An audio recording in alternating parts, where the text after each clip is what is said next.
prepare to celebrate the Feast of Pentecost, I'll just take you through some of the basics of kind of the history and tradition, and then maybe a point of departure for where do we go forward. So, just call to mind again, that there was a Jewish feast of Pentecost. It was 50 days after Passover. That's literally what Pentecost means, is 50 days. So the Jews have a Pentecost 50 days after Passover. We have a Pentecost 50 days after Easter. So certainly the focus is different. The first was sort of a spring harvest festival for the Jews, and ours is a real celebration of the coming of the Holy Spirit, because that's when the Holy Spirit came down upon the apostles, was on Pentecost. So that's kind of just the basic background. We tend to start with the starting point of being all about the Holy Spirit to begin with, and it's like, no, well, there was a reason they were together on Pentecost. They didn't understand this whole Spirit thing, but when the Holy Spirit came upon them, then they were transformed, and it really moved that celebration into a new space for the Christian people. But as we celebrate Pentecost and reflect on and step into and ask for more of the Holy Spirit, it's also a cause for us to be reminded that we're given the Holy Spirit at our baptism, that Spirit is perfected and strengthened in confirmation. Again, words are funny, that's the only way you can talk about it is, perfected, in God, perfect things can be made more perfect. We have limits, but God can make them more perfect, and it's kind of wild. So actually, that could be a whole nother video. That may be true of heaven itself. We may be perfect when we get to heaven, and God might be able to make us more perfect. Heaven might be a dynamic sort of reality. But anyway, we know that we have room to be made more perfect here in this life, and so much of that is through the gifts that the Spirit brings to us. And there's different gifts through the hierarchy of the church and leadership that the Spirit bestows on certain people, especially bishops, priests, and deacons in a unique way.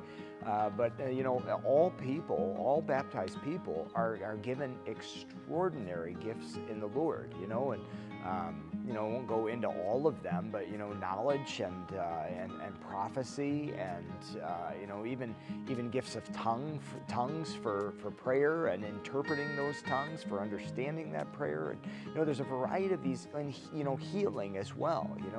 There's a variety of these extraordinary gifts that weren't just relegated to the early church, and they're not just fantastical stories, but they're gifts that all of us are given to us at our baptism, and we really need to allow them to be awakened in us, and sometimes we don't understand how to step into that space. But even things like our healing prayer teams, the Living Word prayer group, and the healing teams that pray after 4:30 Mass on Saturdays, that's one of those spaces.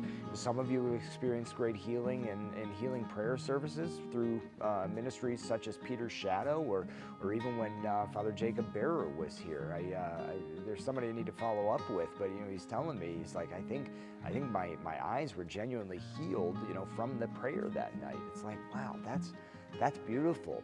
He's experienced the healing power of God, through someone who's just willing to pray over and pray with people. And there's an element of it that's really simple. All we have to do is do it.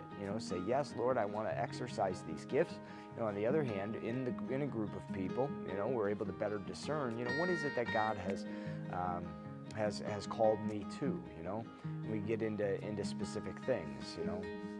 I just think about an experience in my own life. There was a time praying with some very holy people, and one real mystical Monsignor, if you will. He had told me at one point, I think you have a gift of whatever, prophecy, maybe in preaching or in healing. And as things have played out, like healing in my own life, it's like, okay. I don't know that that's about physical healing for me, but I have seen extraordinary ways where, God has been able to work through me to bring about emotional or spiritual healing, whether that be in the confessional or other conversations, times of prayer, whatever. Like, okay, that's something that I wouldn't have come to an understanding of without the helpful discernment of other people, and that's kind of how it works for us. So, maybe we let this occasion, this celebration of Pentecost, be an opportunity for us to heighten our curiosity about these gifts in us. Like, are we afraid of the extraordinary gifts that God gives us? Or do we doubt that we have them in the first place? It's something you really need to wrestle with the Lord about. Allow Jesus to drive out your doubt or your fear or whatever it is, and let's find a way to step into these gifts that God has blessed us with, so that we might transform the church and the world around us, just as the early disciples did.